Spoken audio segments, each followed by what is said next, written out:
योजना इन Hindi YouTube channel पर आपका स्वागत है। अगर आपका किसी भी बैंक में खाता है तो भारतीय रिजर्व बैंक की तरफ से आपके लिए एक नया नियम लागू किया गया है और इस नए नियम से बैंक खाता धारकों को ज़बरदस्त फ़ायदा होने वाला है।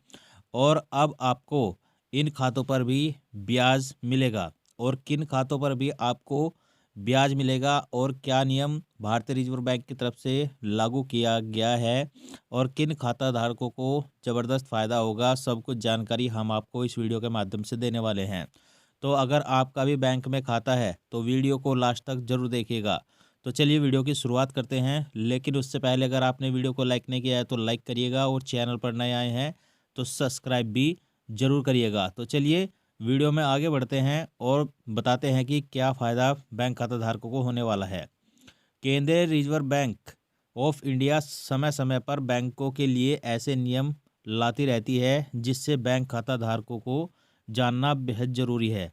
इन नियमों से खाता धारकों को बड़ा लाभ मिलता है, यानी कि जो केंद्रीय रिजर्व बैंक ऑफ इंडिया है वह समय समय पर बैंकों के लिए नियम लाती रहती है और जिसका फ़ायदा सीधा बैंक खाता धारकों को होता है। वहीं भारतीय रिजर्व बैंक ने कहा है कि अगर कोई खाता धारक अपने खाते से लगातार 2 सालों तक पैसे का कोई लेन देन नहीं करता है, इसके साथ ही वह खाता अब निष्क्रिय हो गया है, तो इस पर किसी भी तरह का मिनिमम बैलेंस रखने का चार्ज बैंक नहीं लगा सकता है। यानी कि अगर आपका कोई खाता बंद पड़ा है, निष्क्रिय पड़ा है और उस पर आपने 2 साल से कोई भी लेन देन नहीं किया है, कोई भी ट्रांजैक्शन नहीं किया है, तो भारतीय रिजर्व बैंक ने कहा है कि ऐसे खातों का जो बैलेंस है, मिनिमम बैलेंस रखने का चार्ज है, वह बैंक नहीं ले सकता है। यानी कि जो खाता निष्क्रिय पड़ा है, बंद पड़ा है, ऐसे खातों में मिनिमम बैलेंस का चार्ज नहीं कटेगा। इसके साथ ही भारतीय रिजर्व बैंक ने ऐसे खातों पर बड़ी राहत दी है कि भारतीय रिजर्व बैंक ने कहा है कि बैंक स्कॉलरशिप राशि या फिर डायरेक्ट बेनिफिट ट्रांसफ़र के लिए बनाए गए खातों पर भी किसी तरह का मिनिमम बैलेंस चार्ज नहीं लगा सकता है। यानी कि जो छात्र होते हैं स्कॉलरशिप के लिए अपना खाता खुलवाते हैं और जिन खातों में डायरेक्ट बेनिफिट ट्रांसफ़र यानी कि जो सरकार की तरफ से पैसा आता है, या तो वो किसी भी सब्सिडी का हो या फिर जैसे किसान सम्मान निधि का हो या फिर पेंशन का हो, तो ऐसे खातों पर भी मिनिमम बैलेंस का चार्ज नहीं लगा सकता है, बैंक नहीं लगा सकता है। यह आरबीआई की तरफ से कहा गया है।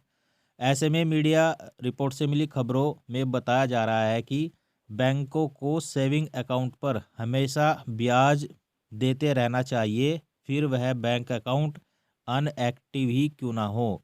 यानी कि अगर आपने सेविंग अकाउंट खुलवाया है और आपका वह बैंक अकाउंट इनएक्टिव है, यानी कि आप उसमें एक्टिव नहीं हैं, तो ऐसे खातों में ब्याज देते रहना पड़ेगा बैंकों को।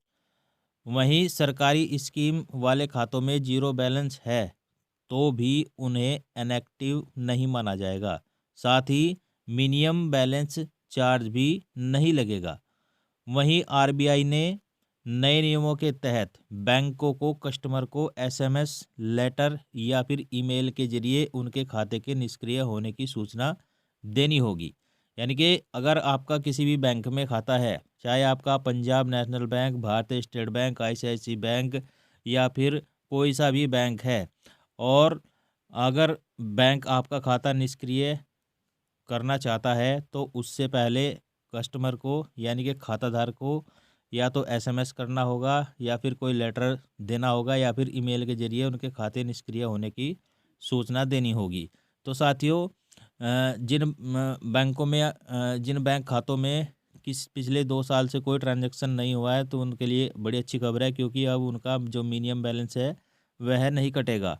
तो यही थी जानकारी कि खाता धारकों के लिए क्या नया नियम लागू हुआ है। वीडियो अगर आपको अच्छा लगा हो तो लाइक शेयर कमेंट जरूर करिएगा और चैनल पर नए आए हैं तो सब्सक्राइब भी जरूर करिएगा।